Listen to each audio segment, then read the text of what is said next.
बिस्मिल्लाहिर्रहमानिर्रहीम। अस्सलाम वालेकुम प्यारे बच्चों और बच्चियों, कैसे हो आप? उम्मीद है आप लोग खैरियत से होंगे।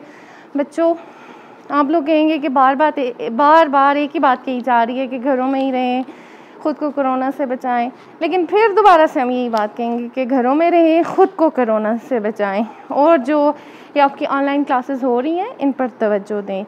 जी बच्चों, आज हमारा सेकेंड ईयर का जो लेक्चर नंबर 11 है, ठीक है। आप लोग किताब का सफ़ा नंबर 16 निकाल लें, ठीक है। 2 चैप्टर हमारे बिल्कुल कंप्लीट हो चुके हैं। अब आप लोग सफ़ा नंबर 16 निकालें। सफ़ा नंबर जो 16 है उस पे ख्वाजा हसन निज़ामी का तहारुफ़ जो है वो आज हम पढ़ेंगे, ठीक है। आप लोग अपने पास वर्ड्स के जो मुश्किल अल्फाज हैं उनके मानी नोट करते जाएं। साथ साथ मैं आपको बताती जाऊंगी कि किधर MCQs बनेंगे, साथ साथ आप वो भी बनाते जाएं, ठीक है। आपको पता है ना, MCQs जो होते हैं पेपर में 20 नंबर के होते हैं और वो उस लिहाज से हर मुसन्निफ़ जो है वो अहम है, उसकी डेट ऑफ डेथ अहम है, बर्थ अहम है, किताबों के नाम, ये सारी चीज़ें बहुत अहम है। जी बच्चों, आप लोग किताब का सफ़ा नंबर 16 निकाल लें। तो सफ़ा नंबर 16 पे है ख्वाजा हसन निज़ामी का तहारुफ़, ठीक है। अब देख लें आप लोग, ख्वाजा हसन निज़ामी की जो वलादत है वो 1878 यानी कि 1878 में हुई, ठीक है। ये MCQs में आ सकता है ख्वाजा हसन निज़ामी की वलादत कब हुई, ठीक है, MCQs बन सकता है। फिर ख्वाजा हसन निज़ामी की जो वफ़ात है 1955 यानी 1955 में हुई, ये भी MCQs के हवाले से बड़ा इम्पोर्टेंट है। फिर ख्वाजा हसन निज़ामी का पूरा नाम सैयद अली हसन निज़ामी था। ये पूरा नाम, ये MCQs में आ सकता है कि पूरा नाम क्या था, ऑप्शंस आ सकते हैं। तो सैयद अली हसन निज़ामी था, ठीक है। जबकि इलामा इकबाल ने उन्हें ख्वाजा हसन निज़ामी का नाम दिया।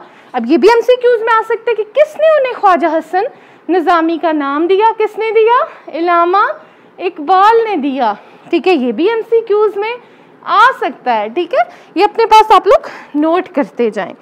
और इसी नाम से मकबूल हुए यानी कि मशहूर हुए। पूरा नाम क्या था? सैयद अली हसन निज़ामी था, लेकिन मशहूर किस नाम से हुए? जो उन्हें इलामा इकबाल ने दिया, ख्वाजा हसन निज़ामी के नाम से मशहूर हुए। उनकी वलादत दिल्ली से 3 मील दूर बस्ती दरगाह हज़रत ख्वाजा निज़ामुद्दीन औलिया में हुई, ठीक है। ये वलादत बोलते हैं पैदाइश को, ये उनकी पैदाइश की जगह थी। ये भी MCQs में आ सकता है। अभी ख्वाजा साहब की उम्र सिर्फ 11 बरस थी कि उनके सर से माँ बाप का साया उठ गया। ये MCQs में बच्चों की बुक पे भी आप ऊपर वो नोट कर सकते हैं MCQs के हिसाब से कि ख्वाजा हसन निज़ामी की उम्र कितने बरस थी, डैश बरस थी कि उनके सर से माँ बाप का साया उठ गया। ये फिर कितने बरस थी? 11 बरस थी। माँ बाप का साया उठ गया यानी कि माँ बाप फोत हो गए।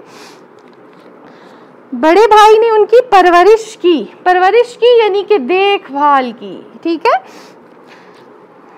ख्वाजा साहब ने एक ऐसे माहौल में आंख खोली जहां तसव्वुफ की हुक्मरानी थी। आंख खोली यानी कि परवरिश पाई, पैदा हुए, तसव्वुफ की हुक्मरानी थी। यानी तसव्वुफ बोलते हैं इल्म व मार्फत को, या अल्लाह ताला से दिल लगाने का जो इल्म होता है, उसको अल्लाह के करीब जाने का इल्म जो होता है, ठीक है, उसको बोलते हैं तसव्वुफ। हुक्मरानी थी यानी कि हुकूमत थी। उन्होंने मुरव्विजा अलूम के साथ साथ तसव्वुफ की तालीम भी हासिल की। मुरव्विजा अलूम यानी कि राइजुल वक्त तालीम, उस ज़माने में जो तालीम दी जाती थी, पढ़ी जाती थी, वो मुंशी गुलाम निज़ामुद्दीन ताजर कुतुब दिल्ली के फैज़ सोबत से उनमें अदबी ज़ौक़ और सहाफ़ती मैलान पैदा हुआ। ये MCQs में आ सकता है कि डैश के फैज़ सोबत से उनमें अदबी ज़ौक़ और सहाफ़ती मैलान पैदा हुआ, ठीक है। फिर किसके? मुंशी गुलाम निज़ामुद्दीन।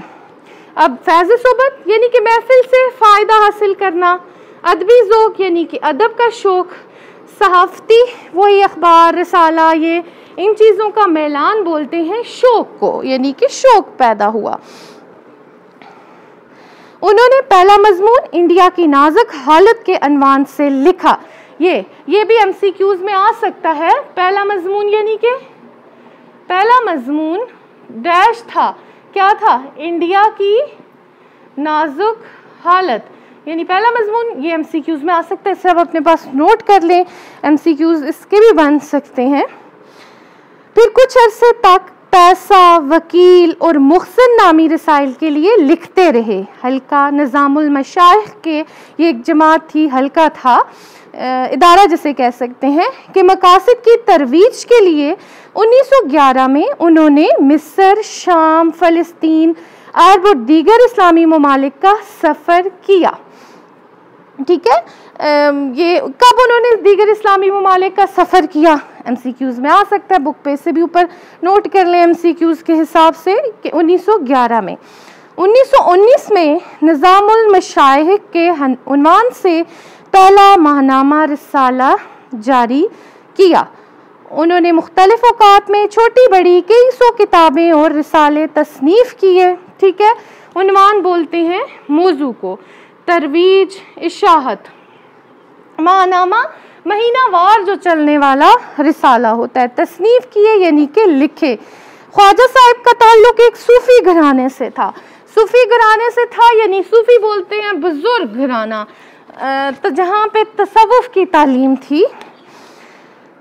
इसलिए एक मकसद को सामने रखकर उन्होंने सादा, आसान और आम फहम ज़ुबान में तसव्वुफ़ के असार और रमूज़ को आम लोगों के लिए लिखना शुरू किया। यानी कि उनका ताल्लुक बुजुर्ग घराने से था। फिर उन्होंने तसव्वुफ़ ऐसे लिखा जो हर एक की यानी कि समझ में आता था। आम फहम यानी हर एक की समझ में आने वाला।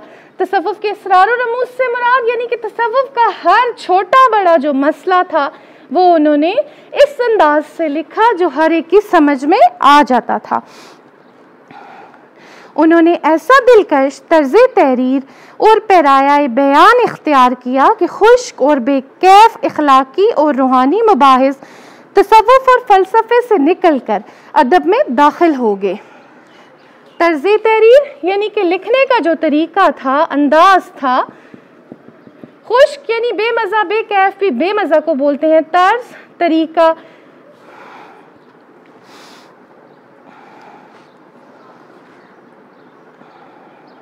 उनके मज़ामीन के मकबूल होने की एक वजह यह भी थी, मकबूल यानी कि मशहूर, पहले भी हम कर चुके हैं। एक वजह यह भी थी कि उन्होंने सबसे अलग तर्ज इख्तियार किया। तर्ज बोलते हैं यानी कि उन्होंने दूसरों से मुख्तलिफ लिखने का जो तरीका था वो इख्तियार किया। जो कुछ लिखा सीधे सादे और आम पैराए में लिखा।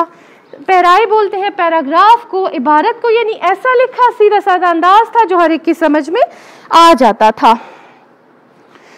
अवाम के लिए लिखा और उन मौज़ूआत पर लिखा जिन पर इंसान की तबीयत खुद ब खुद माइल हो जाती थी। यानी उन्होंने उन मौज़ूआत पर लिखा जिनसे इंसान को दिलचस्पी होती थी। इंशा पर्दाजी के मामले में उन्होंने किसी की तकलीद नहीं की। तकलीद बोलते हैं पैरवी को। इंशा पर्दाजी यानी मजमून निगारी। मजमून लिखते हुए उन्होंने किसी दूसरे का अंदाज नहीं अपनाया। वो इंशा पर्दाजी में अरबी और संस्कृत के स्केल अल्फाज इस्तेमाल करने के खिलाफ थे। अरबी ज़ुबान है, ठीक है, संस्कृत भी हिंदी ज़ुबान है, ये हिंदी एक ज़ुबान है। तो इन्होंने मजमून निगारी लिखते हुए अरबी और संस्कृत के जो मुश्किल, स्केल बोलते हैं, मुश्किल अल्फाज जो थे उनको उसमें लिखने के ये खिलाफ थे। वो अपनी बात सादा, आसान और आम फहम अंदाज में कहते थे। यानी वो जो भी बात लिखते थे सादा अंदाज में कहते थे, आम फहम जो हर एक की समझ में आने वाला अंदाज होता था उसमें कहते थे। उन्होंने अपने गिरदो नवा में जो कुछ देखा, गिरदो नवा यानी कि इर्द गिर्द, अपने इर्द गिर्द जो कुछ देखा मनोहन बयान किया। मनोहन वैसे का वैसा यानी कि बयान किया। उनके यहाँ कहीं भी तज़ने और बनावट नहीं है। तज़ने दिखावा को भी बोलते हैं, बनावट को भी बोलते हैं, ठीक है। यानी कि जो कुछ अपने इर्द गिर्द देखा वो अपनी तहरीरों में ख्वाजा हसन निज़ामी ने बयान कर दिया। उनकी तहरीरें जो हैं हर एक की समझ में आने वाली हैं और बनावट से पाक हैं। अब जो इनकी तसनीफ़ हैं, तसनीफ़ बोलते हैं किताबों को। ये देख लें, बेगमात के आंसू, सिपाराए दिल, दिल्ली की आखिरी शम्मा, बहादुर शाह का रोजनामचा, दिल्ली की सजा, सफरनामा हजाजो मिस्र शाम, जग बीती कहानियाँ, अंग्रेज़ों की भक्ता, महरमनामा, तमांचा, बर्रख्सारे यजीद वगैरह। जी बच्चों, आपने क्या करना है, एक तो इनकी तसनीफ़ के नाम जो हैं वो लिखने हैं, ये आपका होमवर्क है। तसनीफ़ के नाम लिख के याद भी करने, और इसी ख्वाजा हसन निज़ामी के जो तारुफ में मारूज़ी सवालात हैं वो आपने कॉपी पे बनाने हैं। बच्चों अपना होमवर्क लाजमी करना है, ठीक है। अपना बहुत सा ख्याल रखना है, पढ़ाई की तरफ तवज्जो दें, ये आपके पास टाइम है क्योंकि आप घर में हैं तो पढ़ाई की तरफ आपने तवज्जो देनी है, ठीक है। अपना ख्याल रखिएगा। अल्लाह हाफिज़ बच्चों।